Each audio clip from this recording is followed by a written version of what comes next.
গাজলে ব্যাপকভাবে তাপপ্রবাহ, যার ফলে নাজেহাল অবস্থা এলাকার বাসীদের। বিশেষ প্রয়োজন ছাড়া কেউ বাড়ি থেকে বের হচ্ছেন না।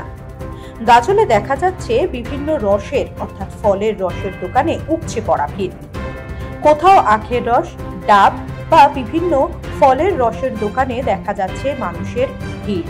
তার সঙ্গে সঙ্গে এই অল্প সময়ের মধ্যে কিছুটা গরমের থেকে স্বস্তি পাচ্ছেন তারা। গাজল বাজারে এক বিক্রেতার সাথে কথা বললে তিনি জানান, ডাবের দাম এই মুহূর্তে অনেকটা বেড়ে গিয়েছে। এক একটার দাম 50 থেকে 60 টাকা দামে বিক্রি করতে তারা বাধ্য হচ্ছেন, যার ফলে বিক্রি বেশ কিছুটা কমেছে। তবে গাজলের মানুষ এখন কিছুটা সময় নিজেদের স্বস্তি দেওয়ার জন্য এই আশ্রয় নিচ্ছেন ফলের রসের। এই যে আজকে গাজলে প্রচন্ড গরম, কিরকম ডাবের চাহিদা আছে এবং এ বিষয়টা বলে। ডাবের চাহিদা তো প্রচুর আছে, ডাবের অ্যাক্সেস দামটা বেশি হয়ে গেছে। কত বিক্রি করছে? এখন 50, 60, 40 এরকম বিক্রি করতাম, এখন 60, 65 বিক্রি করতে হচ্ছে। কোথায় তো আপনার ডাব নিয়ে আসছে? ডাব আনি তোমার চাকদা থেকে। চাকদা কোথায়? এটা চাকদা, নদিয়া, কলকাতা। কীরকম বেচা কিনে হচ্ছে? বেচা কিনে যাই টুকটাক ভালো হয়, সাধারণ লোক খেতে পারে না সবাই, দামটা বেশি। গরমের চাহিদা বেড়েছে অনেক। গরমের চাহিদা আছে, কীরকম আজ কীরকম বেচা কিনে হচ্ছে? বেচা কিনা ভালো হয়। কি কি বেচা কিনে হচ্ছে আপনার গরমের?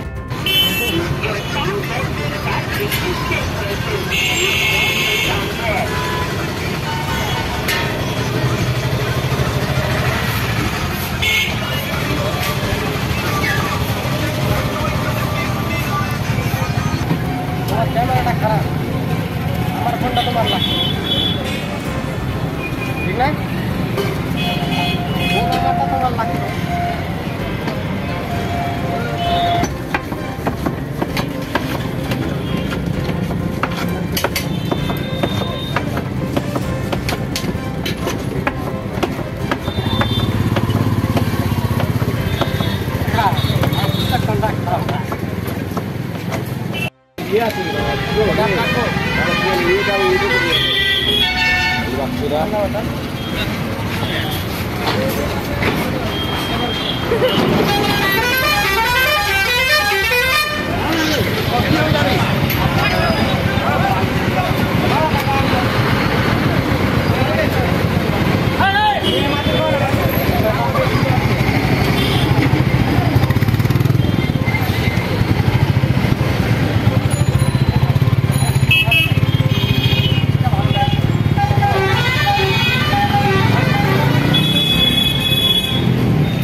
খান লাইটটা দিলে ভালো হচ্ছে তোমার ভিডিও, না?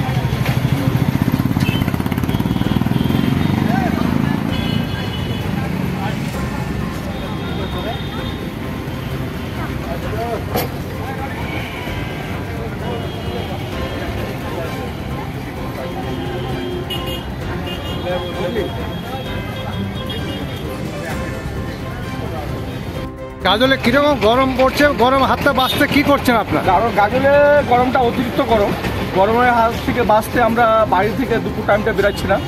এবার দিনে দুবার করে স্নান করছি এবং তার জন্য লিভারটা যেন ঠিক থাকে, গরম যেন ধরে না যায়, ওই জন্য ফলের রস খাই এখানে এসে। গাজলের মাটিতে একটাই ফলের দোকান এবং এই জুসের দোকানে আমরা সমস্ত গাজলবাসী এসে এখানে আমরা জুস খাই। হ্যাঁ, অতিরিক্ত গরমের জন্য মানে অনেকেই চক্কর দিয়ে পড়ে গেছিলো। টেম্পারেচার আজকে 40 উপরে ছিল। এই যে ডাবের চাহিদা বলছে বাড়ছে, ডাবের জল কীরকম?